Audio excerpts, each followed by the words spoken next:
If you think your family arguments over who gets the remote are complicated, imagine two neighbors fighting because their front porch is in the Netherlands, but their kitchen is in Belgium. And yes, that actually happened. Welcome to the geopolitical jigsaw puzzle that is Belgium's border.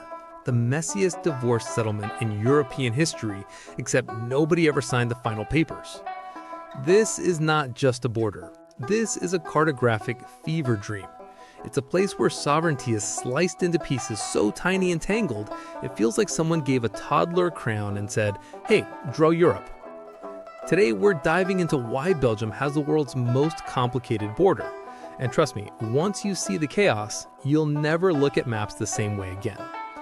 Buckle up. We're counting down 10 mind-bending facts that explain this glorious cartographic circus. Number 10, the country that couldn't decide what it wanted to be. Belgium wasn't even supposed to exist, at least not like this.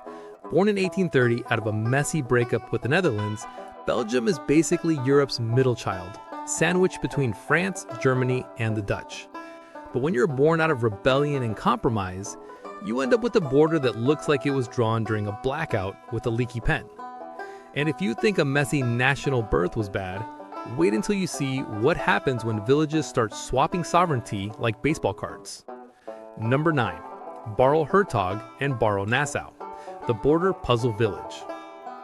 Welcome to Baarle, a place where borders don't just zigzag, they invade people's living rooms. We're talking 22 built-in enclaves inside Dutch territory, plus 8 Dutch enclaves inside those Belgian enclaves. It's borderception. Christopher Nolan would need a whiteboard to explain it. In Baarle, your neighbor might vote Dutch while you pay Belgian taxes. A cafe can be Dutch at the counter, but Belgian at the tables. The line runs right through houses, gardens, and restaurants like some drunk cartographer had a vendetta against straight edges. But how did this happen? Well, thank a 19th century treaty that aged about as well as unrefrigerated milk. And when land is this confusing, guess what? People start getting very creative with the rules. Number 7, midnight beer runs across borders. Picture this. It's Saturday night, you're at a bar in Baarle, half the building is in Belgium, half in the Netherlands. The Dutch side legally has to close earlier, but the Belgian side, still open.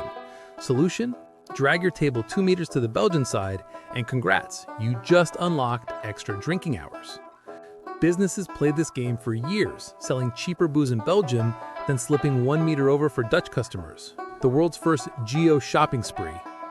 And while the party crowd was dodging taxes, the cops had a much bigger headache. Number 6, whose law is it anyway? If you commit a crime in Baarle, whose problem are you? Depends which side of the couch you're sitting on. Belgian police can't just stroll into Dutch enclaves and vice versa. Criminals used to escape arrest by literally stepping across a borderline painted in front of their house.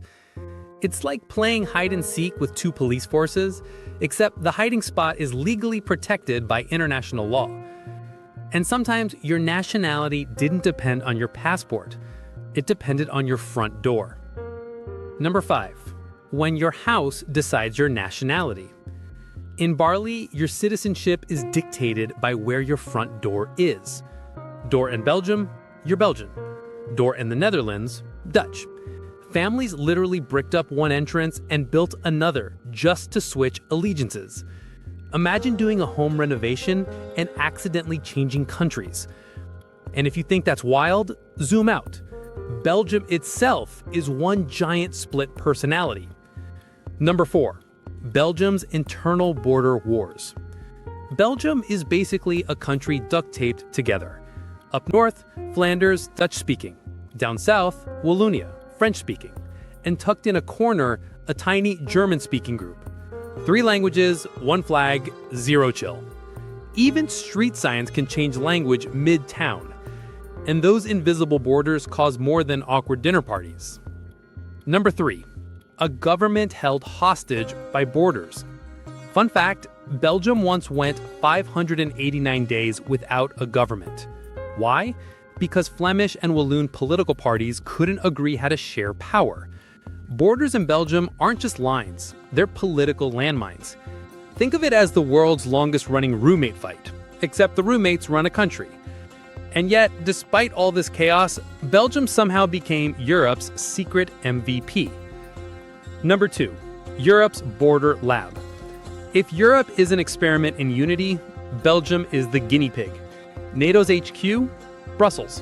The EU's heart? Brussels. The same country that can't decide if it's French, Dutch, or German somehow became the capital of international cooperation. It's as if the world said, if Belgium can make this work, maybe there's hope for all of us. And that brings us to the most important part, the people who live inside this madness. Number 1, the human side of the madness.